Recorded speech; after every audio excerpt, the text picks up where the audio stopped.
We see in many elections that the majority don't vote for the president. Instead, the Electoral College majority does. And this fact has been scrutinized many by the people. Many call this undemocratic and that it should be abolished. And after studying many politics and researching about the Electoral College, I came to one conclusion. It is undemocratic, but that's the point. It was never supposed to be, and we should keep it that way. The founding fathers knew what they were doing when they made this country, and they had a great way of creating a good system where the majority doesn't vote for the person, but the majority of values do in the majority of states, as we are the United States.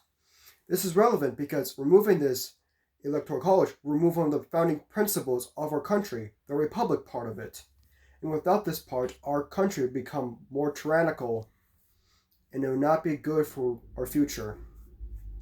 And at first we'll be talking about why we have it and the founding fathers' reasoning for it, and some common attacks for the electoral college, like some ratios between states from voters to votes of electorals, and the swing states and why that's actually a good thing. I'd like to start with why we have the electoral college, because the majority of founding fathers never agreed with democracy. Even some of the most famous ones, like Alexander Hamilton, once said that it has been observed that pure democracy, if practicable, would be the most perfect government.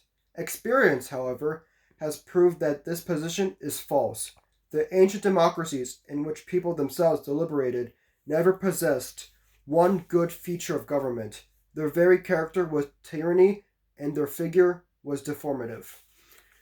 None of the founding fathers liked democracy. They saw what happened with the French Revolution, and their democracy, and the terror that caused afterwards. And we see with Athens and how well they did. So, they decided to create a new system, a system where the majority doesn't vote for, but the majority of states vote instead. And not every single state doesn't count, and all states count.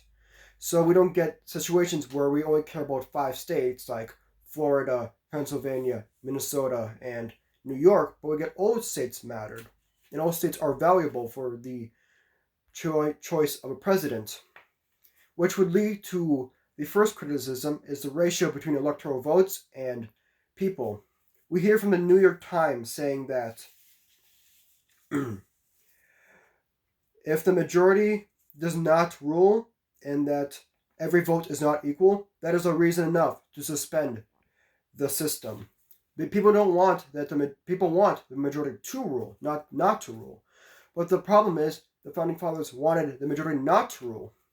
They saw the majority named by a government quote from Ambrose Bierce to say that the democracy is like 4 wolves in a lamb deciding what to eat. If the majority can trample on the minority, what's the point of the minority? They wanted to give the minority an equal say as well, giving smaller states like Wyoming or even Pennsylvania and North Carolina higher percentages in electoral votes to make sure they have their voices heard as well.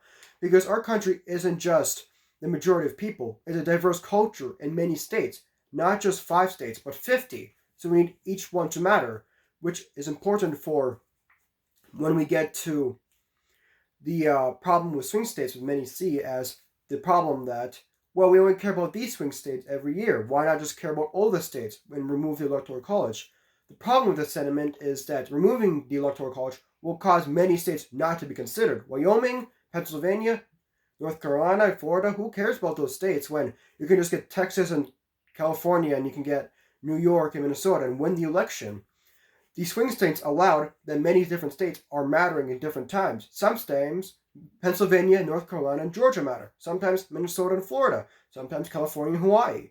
This allows a different set of states to matter and still has a higher percentage in states mattering than if we just removed it.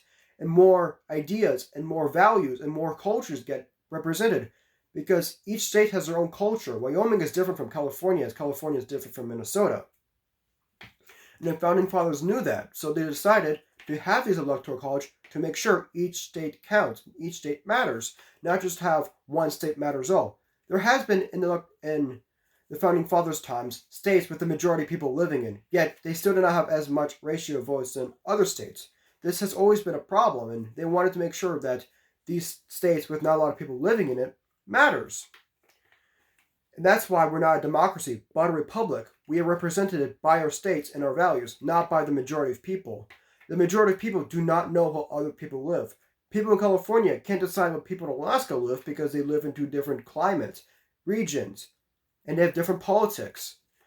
And that's what they understood. So they have an electoral college to make sure every single value matters.